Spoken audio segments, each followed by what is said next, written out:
Qué maravilloso es ver una iglesia que está contenta, que está feliz.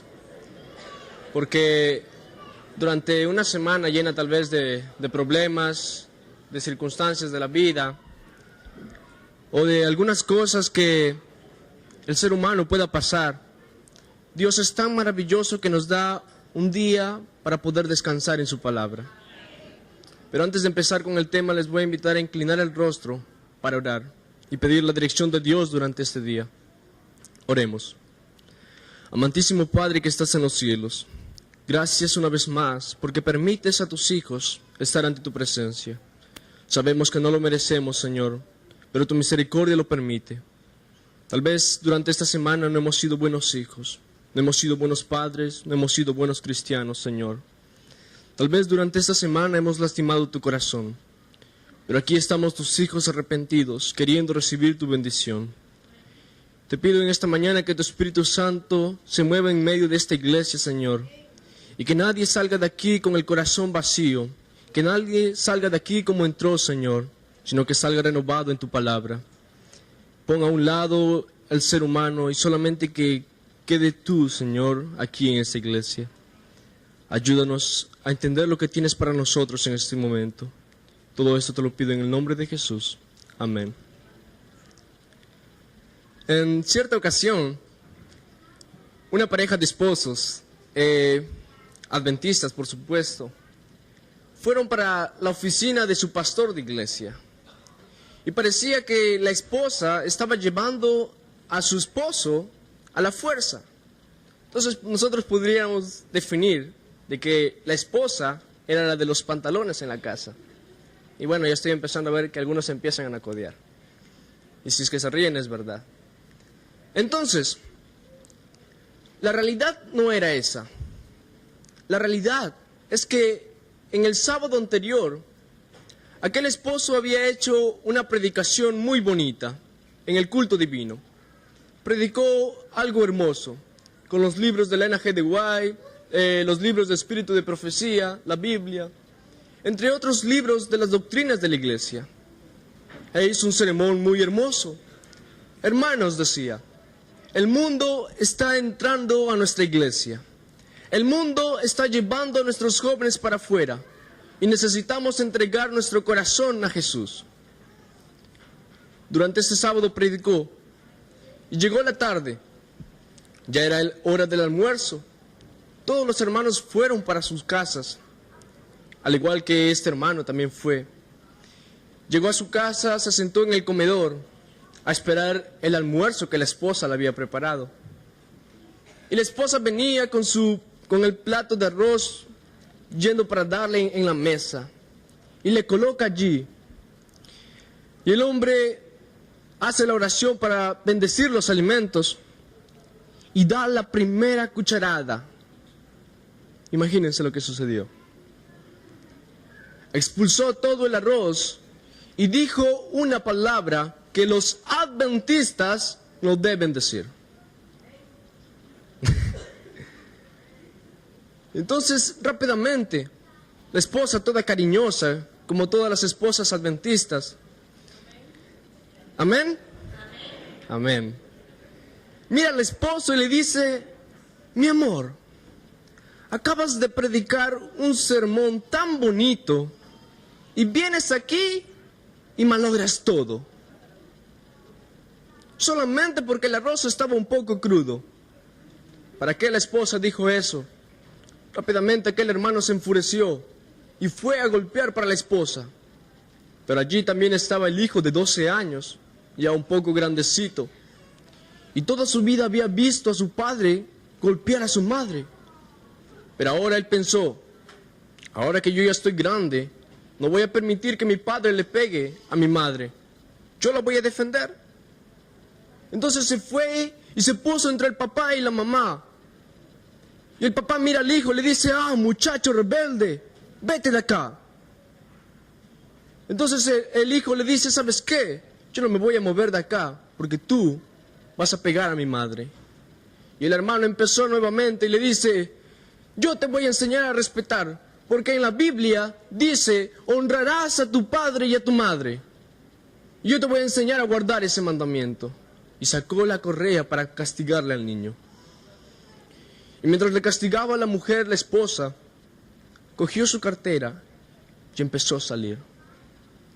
Y mientras le pegaba, el esposo ve a su esposa, le dice: ¿y tú? ¿Para dónde vas?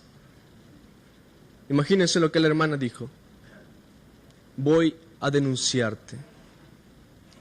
En aquel país donde sucedió esto, el delito era de que al hombre que pegaba a una mujer era puesto en una cárcel bajo tierra por 48 horas antes de decir algo. Y era un delito considerado sin fianza, no se podía pagar. Entonces el hermano comenzó a temblar un poco más. Y se puso en medio de la puerta, abrió los brazos y le dice: tú no vas a ir a ninguna parte. Y la esposa le vuelve a decir: ¿y por qué yo no voy a ir a ninguna parte? Y el hermano nuevamente le dice: porque Elena G. de White dice: no llevaremos nuestros problemas para el mundo. Y la hermana, un poco inteligente, le responde: o sea que Elena G. de White dice que puedes insultar. O sea que Elena G. de White dice que puedes castigar a tu esposa y a tus hijos por cualquier tontería. Y cuando ya la esposa veía que el hermano estaba temblando y ya lo tenía en las manos, le dice: la única manera que yo me quede aquí es tan solo que tú me mates. Pero el hermano, temblando, no podía hacer eso. Y la esposa le dice nuevamente: como veo que tú no me vas a matar, pues entonces el lunes a primera hora nos vamos para la oficina del pastor. Y esa fue la razón por la que ambos fueron para la oficina del pastor, no porque la esposa mandaba. Y cuando llegaron para allá, ambos se sentaron a hablar con su pastor de iglesia. Y la mujer empezó a hablar, y cada vez que la mujer hablaba, el esposo se encogía y se encogía un poco más en la silla de vergüenza.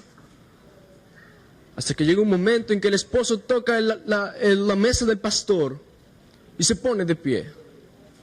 Le dice: hasta aquí llegó todo. Estoy harto de esto. Yo también voy a hablar.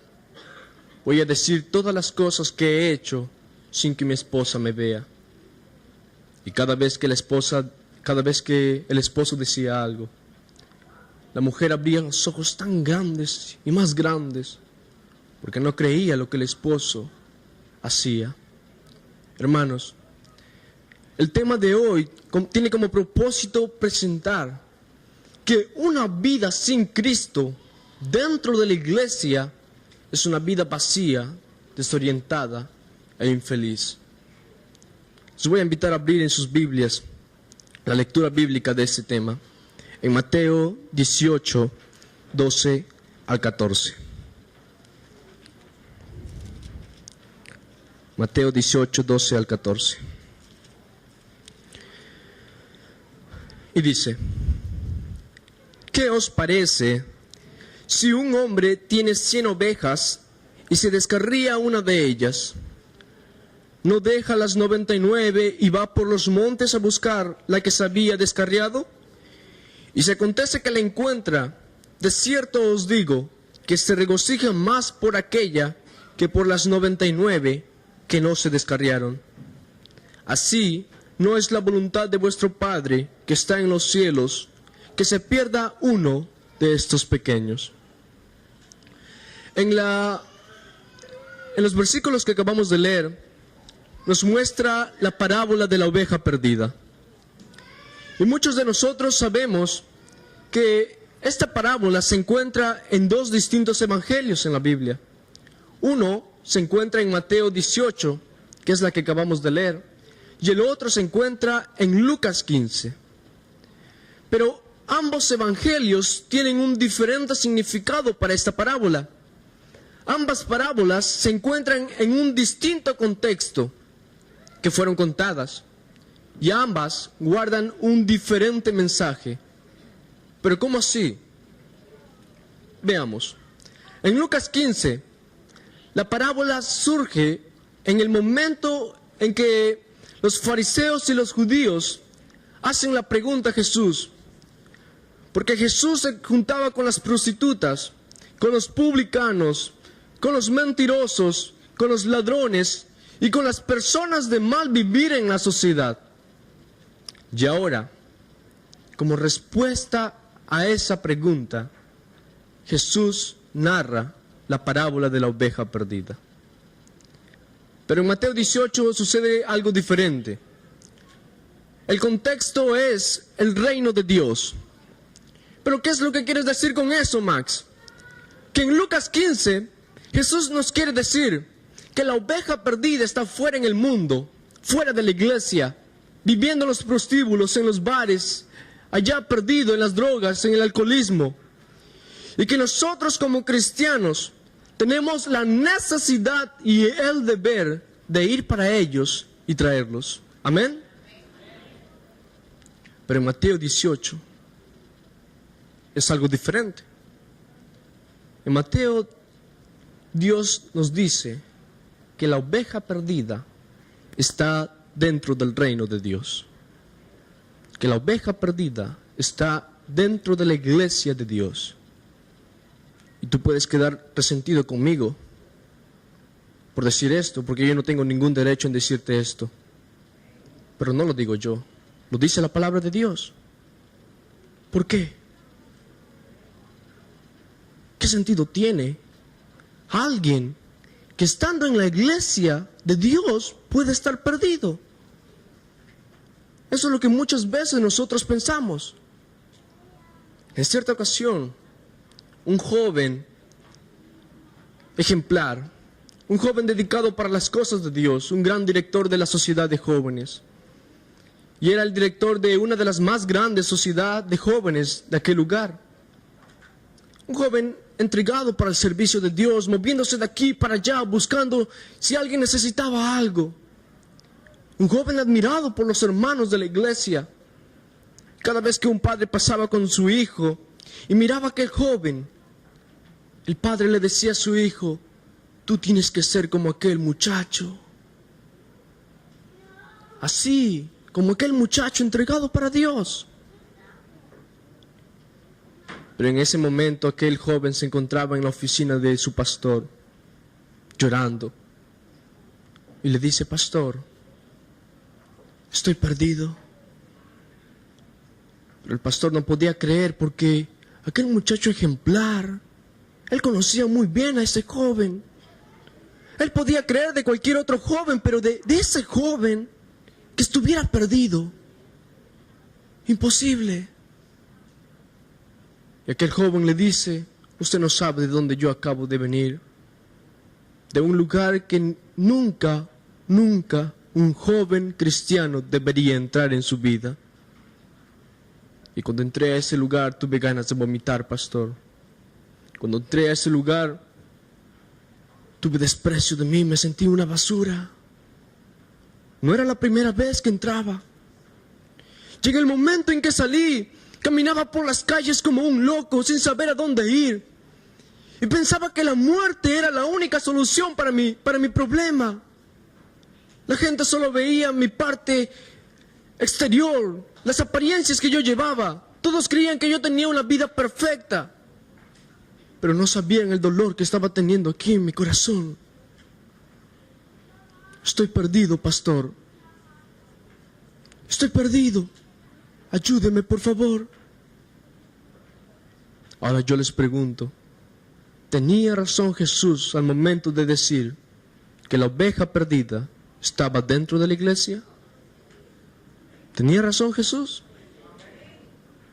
En otra ocasión, dos jóvenes enamorados, como aquí les dicen novios, vivían una relación más o menos de unos tan buenos años. Pero ahora se encontraban en la oficina de un pastor nuevamente. El joven era director de la escuela sabática y la novia, la enamorada, era la secretaria de la sociedad de jóvenes. Y ambos se encontraban sentados ante el pastor. Y el novio empieza y le dice a la novia: empieza tú. Y la novia le dice: ¿por qué no empiezas tú? Y el novio le dice: tú tienes que empezar. No, pero tú eres el varón. Y mientras estaban en esa cuestión de empieza tú, el pastor ya sabía o suponía lo que estaba sucediendo. Y ambos empezaron a llorar. Y le dice, pastor, hace 3 años nosotros tenemos una relación de novios, de enamorados. Pero hace 1 año atrás hemos empezado a vivir como marido y mujer. La iglesia no sabe, nuestros padres no saben, nuestros amigos no saben. Nadie sabe, solamente nosotros. Y usted no se imagina, pastor, cuántas veces nos hemos arrodillado y le hemos pedido a Dios, Señor, perdónanos, ayúdanos a cambiar, cambia nuestro corazón. Pasan 15 días y la tentación nuevamente vuelve. Estamos perdidos. ¿Tenía razón Jesús? ¿Tenía razón Jesús al decir que la oveja perdida estaba dentro de la iglesia de Dios? ¿Dentro del reino de Dios? Pero ahora, mis hermanos, así como hay personas tan perdidas como estos jóvenes, que hacen cosas malas sin que nadie los vea, también hay personas perdidas, que están perdidas haciendo todo correctamente, cumpliendo todo al pie de la letra, caminando siempre derecho sin irse para la izquierda ni para la derecha, cumpliendo todo lo que la Biblia dice. Pero Max, ¿cómo alguien que cumple todo al pie de la letra puede estar perdido? ¿Cómo puede estar perdido? En Marcos 9:10,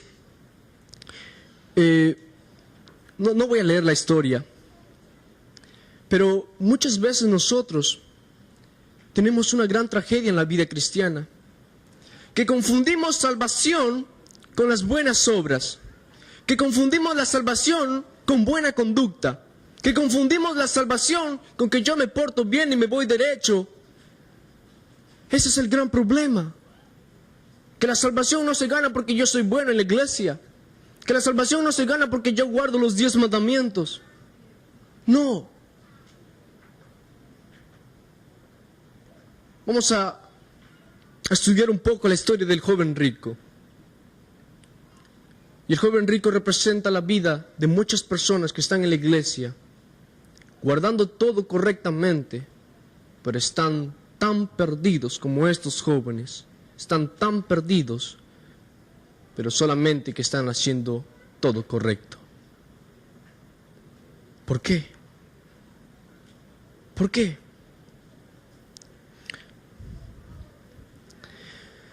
Cuando el joven rico, según la Biblia, nos dice que él cumplía todo desde que era niño. Yo les pregunto a alguien aquí, ¿alguien cumple los 10 mandamientos así como el joven rico? ¿Alguien de nosotros cumplimos las doctrinas de la iglesia así como el joven rico? Y mucho menos nos atreveríamos a ir a Jesús y a mirarle a los ojos y decirle, Señor, yo guardo todo desde que era niño. Tal vez yo pueda ir a ti y decirte, ¿sabes qué, hermano Guerra? Yo guardo todo desde que era niño. Yo puedo hacer eso, porque Él es ser humano, yo soy ser humano. Él no puede leer mi corazón, Él no puede leer mi mente. Pero Jesús puede leer tu corazón, mi hermano. Para mí, tal vez en este momento pueden haber 50 personas, 70 personas. Pero para Jesús solamente estás tú.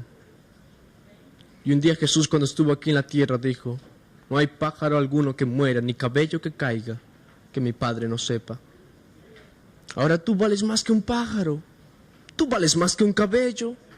¿Por qué Jesús no se va a interesar por ti? Dime.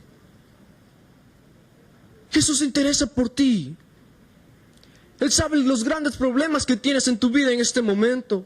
Él sabe si estás debiendo o no. Él sabe si tienes problemas en el trabajo, si tienes problemas en tu matrimonio. Él sabe el gran universo que estás llevando aquí en tu corazón. Él sabe todo. No le podemos engañar a Él. Pero aquel joven rico fue para Jesús y le miró a los ojos y le dice: Señor, yo guardo todo desde mi niñez. Aquel joven no estaba blasfemando, no estaba mintiendo. Era verdad que él guardaba todo desde su niñez, pero él no era feliz. No era feliz. Vivía perdido. Se sentía perdido. Vamos a imaginar un poco la historia de aquel joven. Aquel joven nació en una iglesia. Creció en una iglesia. Pero los líderes de su iglesia no les importaba lo que el joven sentía. Solamente les importaban las apariencias que el joven guardaba. A los líderes de su iglesia solamente le importaba que aquel joven sea bueno en la iglesia. A los líderes de la iglesia de este joven solamente les importaba que él no dé dolores de cabeza en la iglesia. Pero que si él fuera infeliz, no les importaba. Si es que él tuviera cientos de preguntas en su corazón, no les importaba. Si él estuviera sufriendo por dentro, no les importaba. Porque a los líderes de la iglesia de este joven solamente les importaba las apariencias que este joven mostraba para el mundo. Solamente que dé un buen testimonio para el mundo diciendo: oh, Jesús es vida. Cuando en realidad él no sentía la vida aquí adentro. Cuando en realidad él tenía un vacío en su corazón. Era infeliz. Y volvemos a la pregunta nuevamente. ¿Cómo alguien, guardando todo como se debe, puede ser infeliz? ¿Cómo alguien, guardando todo al pie de la letra, puede estar perdido? ¿Cómo? Pero ahora, aquellos líderes de la iglesia habían creado un método. Ya hay muchos métodos para nosotros poder obedecer, ¿sí o no? Muchos métodos. Y uno de ellos es el método del miedo. Si te portas mal, te vas para el infierno. Si haces esto, Jesús te está mirando. Si vas para este lugar, Jesús te va a castigar. Claro. Son formas simples de dar miedo a las personas. ¿Quién quiere irse para el infierno? Levante la mano. ¿Quién quiere irse para el infierno? Nadie. Nadie quiere irse para el infierno. Entonces todo ese tiempo que el joven no guardaba los 10 mandamientos por amor a Jesús, sino guardaba por miedo. Tenía miedo de perderse. Y toda su vida había crecido que Dios era un Dios que estaba arriba, sentado en su trono con un cetro en su mano, mirando que sus hijos estén portándose bien, porque si no, los va a castigar. Pero aquel joven no le había enseñado que Dios es un Dios de amor. Aquel joven no le había enseñado que por más que él sea buen chico o mal chico, Jesús lo seguía amando. Aunque Jesús quede con el dolor en su corazón, pero lo seguía amando. Y toda su vida creció con esa mentalidad. Dios me va a castigar si yo voy a este lugar. Dios me va a castigar si yo como esto. Dios me va a castigar si yo como la carne. Así que tengo que comer solamente el tomate y la lechuga. Todo ese tiempo vivió creciendo con eso aquel joven. Y ahora, ¿cuántas noches aquel joven tal vez se encontrado en su cuarto, se tiraba para la cama y miraba para su techo y le preguntaba: Señor, ¿por qué me siento perdido? ¿Por qué me siento vacío en mi corazón si yo soy un buen chico? ¿Por qué siento que estoy haciendo las cosas malas cuando en realidad soy un buen líder en la iglesia? Cuando en realidad yo guardo todos tus mandamientos. ¿Por qué me siento perdido, Señor? ¿por qué estoy perdido? El sábado. Qué maravilloso es el sábado, ¿verdad? Amén. Dios fue tan misericordioso, tan grande es Dios, que siempre quiere lo mejor para sus hijos. Y nos creó el sábado para descansar, para estar en comunión con Él, para solamente estar en comunión con mi Padre Celestial y dejar a un lado las cosas de la semana y dejar a un lado los problemas de la semana, las circunstancias que trae la semana. Solamente caminar con Dios, estar con Dios durante el sábado, alabarle, glorificarle y agradecerle por tantas maravillas que ha hecho en mi vida. Y porque tantas veces he caído, pero Él me ha levantado. Pero los líderes de la iglesia de este joven habían creado pequeñas leyes, un monte de pequeños mandamientos sobre el sábado. Ahora, por ejemplo, una de ellas era que en el sábado solamente tenías que caminar un cierto número de pasos. Imaginemos 1000 pasos. Y a partir de la puesta del sol del viernes, todos los hermanos pasaban por la calle contando pasos. 1, 2, 3, 4. Y el sábado no era un día de comunión con Dios, sino era un día de contar pasos. Y si llegaba a las 3 de la tarde y daba el paso número 1000, tenía que quedarse allí, esperando que el sol se oculte para dar el paso número 1001. Un sinnúmero de leyes habían distorsionado el sábado. Tal vez esto pueda sonar un poco gracioso, pero las cosas no han cambiado aún. En ciertos lugares, en una iglesia, habían tomado un voto de junta de que los jóvenes de la iglesia podían jugar balón o fútbol a 100 metros lejos de la iglesia. 99 ya era pecado. Aunque sea, estos hermanos habían tomado el trabajo de hacer un voto de junta. Pero hay personas que no, que toda su vida paran creando y creando un sinnúmero de pequeños mandamientos. Yo no digo que eso esté mal. Al menos para un colegio eso está bien. 1 hora para dormir, 1 hora para levantarse, 1 hora para comer, para cada tiempo su momento. Pero ahora, los líderes de esta iglesia habían hecho del cristianismo una bolsa para cargar. Los líderes de la iglesia de este joven habían puesto los detalles, los puntos, las comas como punto principal del cristianismo. Que allí es el momento cuando nosotros tenemos problemas, porque en realidad el cristianismo no es eso. El cristianismo es comunión con Dios. Pero por más que guardes los 10 mandamientos y no amas a Dios, no te sirven de nada. Porque muchas veces obedeces por miedo. Miedo de que te pierdas. Miedo de que sufras el después del milenio. Y eso sucedía con aquel joven. Y ahora cuando Jesús llega para su aldea, ¡qué felicidad para ese joven!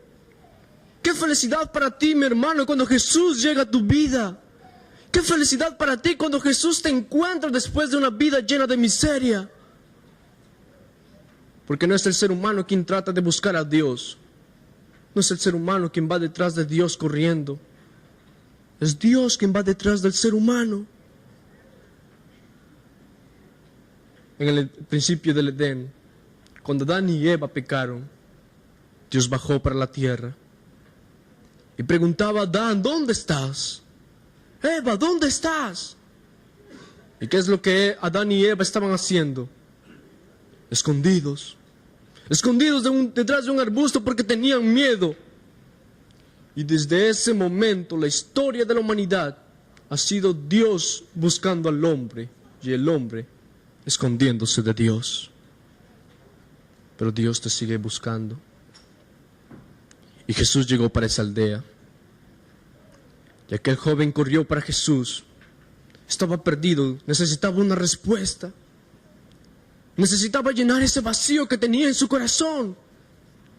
Quería que alguien le responda por qué se sentía infeliz. Y fue para Jesús. Y la Biblia dice que corrió desesperado y se echó para los pies de Jesús y le dice: Maestro, ¿qué tengo que hacer yo para ser salvo?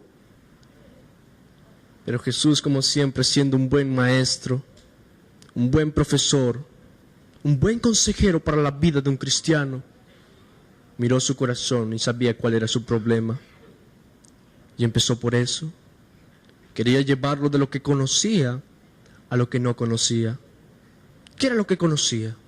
Leyes, doctrinas, mandamientos, iglesia. Y quería llevarlo al amor de Dios.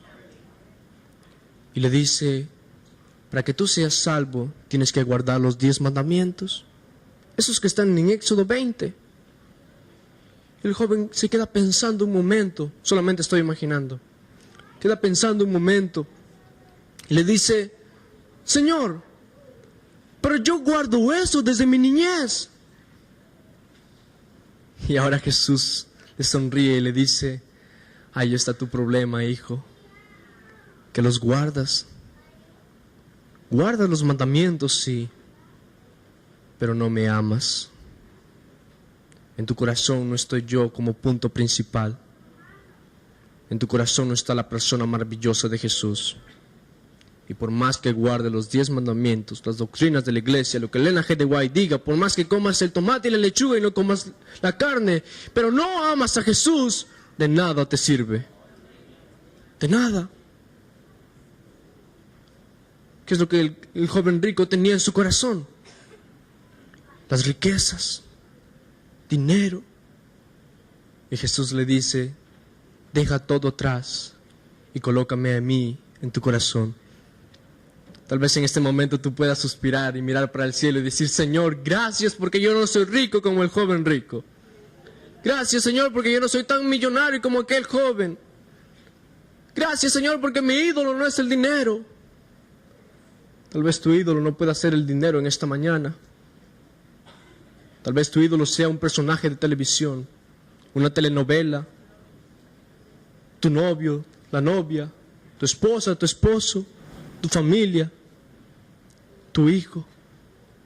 Prefieres a la novia en vez de Jesús. Prefieres al novio en vez de Jesús. Prefieres quedarte con la telenovela en vez de quedarte con Jesús. Prefieres a tu hijo en vez de quedarte con Jesús. Allí está el problema. Pero ahora yo conozco personas que tal vez su ídolo no pueda ser la novia o el novio. Que tal vez su ídolo no pueda ser el dinero, la telenovela, la música. Pero su ídolo es la iglesia. Aman más a la iglesia que a Jesús. Aman más las cosas de la iglesia que a Jesús. Aman a las cosas buenas de la iglesia, del ministerio, más que a Jesús. Son cosas importantes, sí, pero nunca pueden quitar el derecho de que Jesús esté en tu corazón. Son cosas secundarias. Ahora, cuando tú amas a Jesús de todo corazón, cuando Jesús es el centro de tu vida, esas cosas vienen luego, por sí solas. Pero nunca pueden ser la motivación para venir a la iglesia. Hermanos, es difícil vivir con alguien que no se ama. Les voy a contar otra historia. ¿Les gustan las historias? Bueno, en cierta ocasión, una viejita de más o menos 75 años estaba conversando con una hermana de iglesia. Y se acerca para la hermana y le dice: hermana, ve a aquel viejito que está ya canoso, todo arrugado ya. Ese es mi esposo. La hermana le sonríe y le dice: mi hermana, felicitaciones por eso. ¿Cuánto tiempo llevan casados? 65 años, mi hermana le dice. 65 años.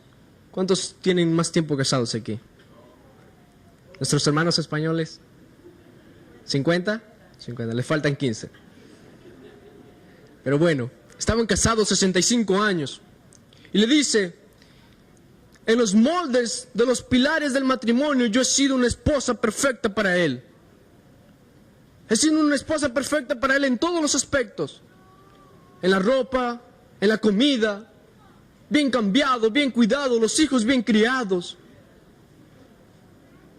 Todo este tiempo he vivido con él, pero no soy feliz. Y la hermana la mira y le dice, pero después de 65 años, ¿se da cuenta que no es feliz? La viejita empieza a llorar, las lágrimas empiezan a correr por sus mejillas. Y le dice, no. Usted sabe que cuando yo tenía más o menos 15 años de edad, 12 años de edad, yo no podía escoger con quién casarme. Yo no podía escoger con quién enamorarme. Los padres escogían. Y un día mi padre se acerca y me dice, Juana, dentro de 2 meses te vas a casar. Y empezaron a preparar las cosas del matrimonio, el vestido de la novia, el lugar donde se iban a casar, el ajuar, ¿verdad? ¿El ajuar se dice? El ajuar. Todavía no me voy a casar. El ajuar y todas las cosas de la novia. Y ya faltando 2 días para el matrimonio, ella fue para la estación a esperar al futuro esposo. Y sentado allí, decía que el corazón se le salía por la boca ya porque estaba con la desesperación de conocer quién era. ¿Le irá a gustar o no le irá a gustar? ¿Será gordo, será flaco, será alto, será pequeño? ¿Cómo será? ¿Será bonito, será feo?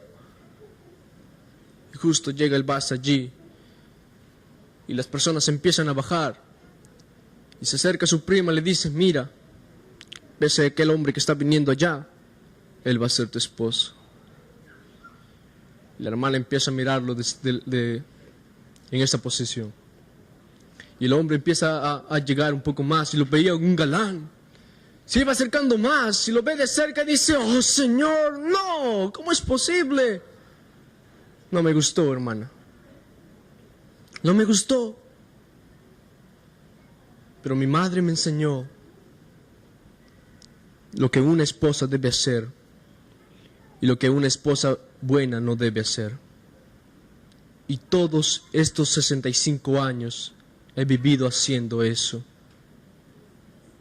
Una esposa buena según los moldes de un buen matrimonio. Pero no he sido feliz. Hermanos, no se puede ser feliz con alguien que no se ama. Y el bautismo es como un matrimonio con Jesús. Cuando tú te bautizas, te casas con Jesús prácticamente. Y tomas a Jesús para que vivas con Él toda tu vida. Porque ¿quién se casa para que se divorcie? No. Pero muchos hermanos se bautizan porque me gustó la predicación del pastor. Porque me gustó la fachada de la iglesia. Porque me gustó los hermanos de la iglesia, son tan buenos que me quiero bautizar. Porque quiero estrenar el bautisterio.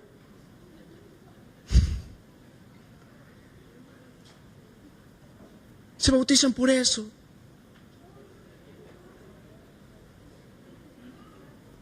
Pero cuando el verdadero motivo para que tú aceptes a Jesús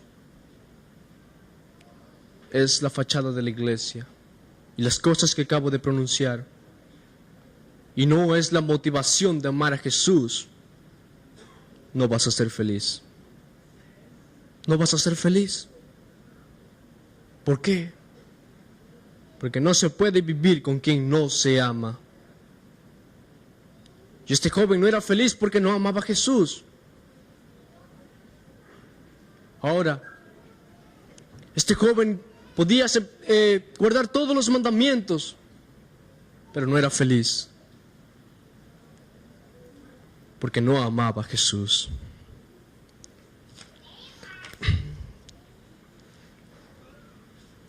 Ahora, muchas veces como cristianos caemos en la vida. Muchas veces como cristianos cometemos errores en la vida. Pero cuando leemos la Biblia, encontramos un sinnúmero de biografías, y con esto voy a terminar. Un sinnúmero de biografías. Biografías tal vez como la de David, que se hundió en el pecado del adulterio y del asesinato. Vidas como la de Pedro tal vez, que viviendo con Jesús personalmente decidió negarlo. Y vidas tal vez como la de José, como la de Daniel, la de Enoc, la de Job. Hombres que se mantuvieron firmes a la palabra de Dios, aunque se desplomen los cielos. Hombres que se mantuvieron firmes a la palabra de Dios en medio de las circunstancias que ellos no podían soportar como seres humanos, pero se mantuvieron firmes. Mis hermanos, tal vez tu vida en esta mañana no sea como la de José. Tal vez tu vida en esta mañana no sea como la de Daniel, tal vez. Pero no desanimes. Si tu vida tal vez es como la de David, en adulterio, otra cosa que solamente tú sepas y Jesús sabe, no te quedes allí en el suelo arrastrado buscando gusanos, porque Jesús te creó para volar como águila. Tú no naciste para ser gallina. Y cuando Jesús venga en gloria y majestad, en el reino de Dios nosotros no vamos a ver a personas que nunca cayeron, sino vamos a ver a personas que cayeron pero se levantaron por la misericordia de Dios. Y ahora, mi hermano, imagínate que estás en un parque y alguien se acerca a ti y te da $100,000 para pagar las deudas. Una razón puede ser que aquella persona esté loca. El segundo motivo puede ser que aquella persona quiera algo de ti. El tercer motivo puede ser que esa persona te ama tanto que aún tú no te has dado cuenta. Y Jesús, cuando vino a esta tierra, no te dio $100,000 a ti, pero te dio algo más que eso. Te dio la salvación. Te dio la salvación. Y no te dio la salvación porque estaba loco.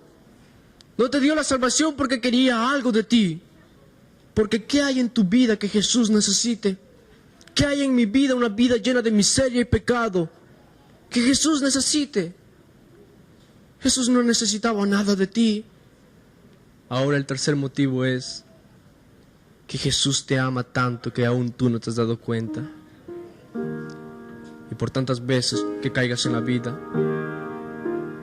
no importa lo que el mundo diga, no importa lo que la iglesia diga, porque tu salvación no depende de la iglesia, tu salvación no depende de tu familia, tu salvación depende únicamente de Jesús.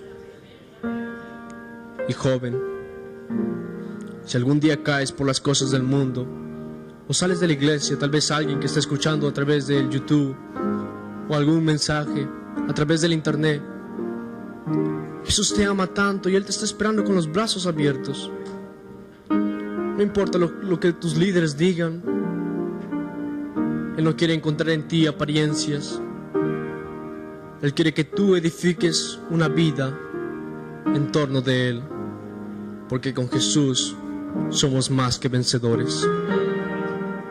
Y en esta mañana yo quiero que te pongas de pie y que le digas a Jesús que tal vez no has sido un buen cristiano, y que le digas a Jesús que tal vez te has sentido perdido tantas veces y no has entendido por qué, y que le digas a Jesús que no has sido feliz con tu vida de cristiano, pero quieres amarlo tanto, quieres que Él sea la parte principal de tu vida. En este momento tienes dos opciones: salir de aquí así como entraste, o salir de aquí renovado con un nuevo pacto con Jesús. No permitas que Jesús sea el último renglón de tu historia, sino que Él sea el nuevo título de tu vida cristiana cada día. Oremos. Amantísimo Padre que estás en los cielos, todos esperamos una semana llena de bendiciones, Señor. Todos esperamos una semana llena de felicidad, Señor, pero si tal vez no somos buenos cristianos durante esta semana, Señor, si tal vez caemos en la tentación, si tal vez cometemos algún error, por favor, Señor, haz todo lo posible para nosotros poder recuperarte. Si es posible, sacúdenos, Señor. Haz lo que sea. Pero aquí tu pueblo quiere amarte. Y tu amor es lo único que puede transformar a esta iglesia. Señor, saca el orgullo, la envidia, la hipocresía de cualquier persona que se encuentre aquí. Pero solamente tú puedes entrar si es que estas personas te lo permiten. Durante esta semana, Señor, acompáñanos y lidera nuestra vida para ser salvos contigo. En el nombre de Jesús. Amén.